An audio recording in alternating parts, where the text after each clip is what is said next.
Good to see you all. Look, I'm here because we're laser focused on what's happening to the people of Puerto Rico. Again, we were just talking almost to the day, almost at least to the week, and 5 years after Hurricane Maria, which was devastating. And as I told you, Gov, when we spoke earlier this week, we're surging federal resources to Puerto Rico, and we'll do everything we can to meet the urgent needs you have. And we know they're real and they're significant. And we're there. An old bad joke. I'm from the federal government. I'm here to help, but we really are. I think I hope you're satisfied with the response so far. We'll be with the folks of Puerto Rico now and until this is done, until we recover. And my wife and I were talking about it last night. We pray for I know the death toll was up a little bit, but all the people displaced and all the people who are just scared to death knowing what happened before, especially if you went through it last time. It's got to be incredibly intimidating.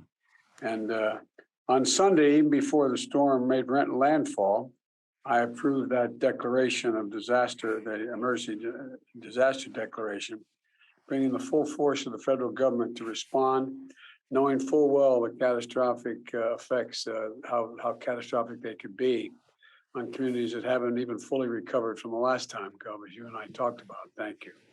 And look, I asked FEMA Administrator Chris Wells, she's right here with me, to go down herself and assess the situation and make sure the people of Puerto Rico have everything they could possibly need that we could provide to help them get through this.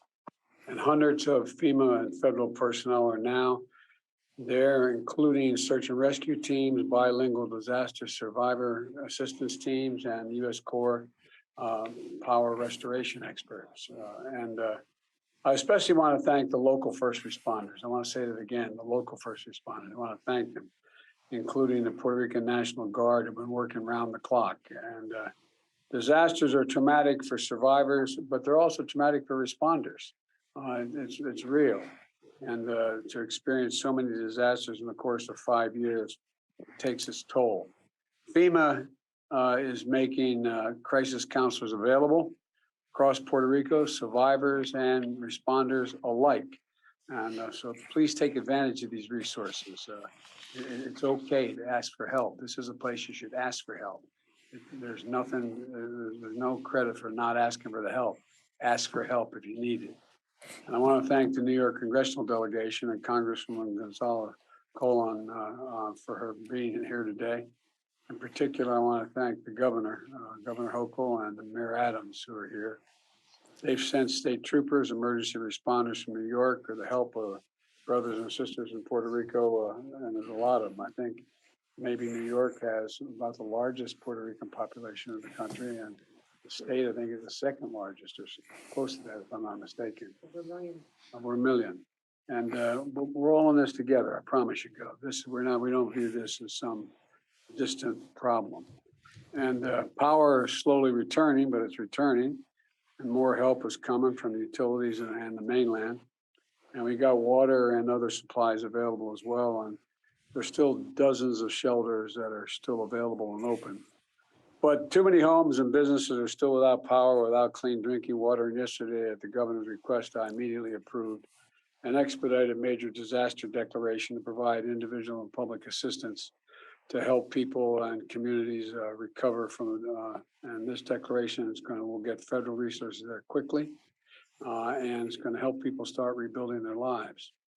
And as part of the declaration, I'm announcing today that I've authorized 100% federal funding for debris removal, search and rescue, power and water restoration, shelter and food for the whole month.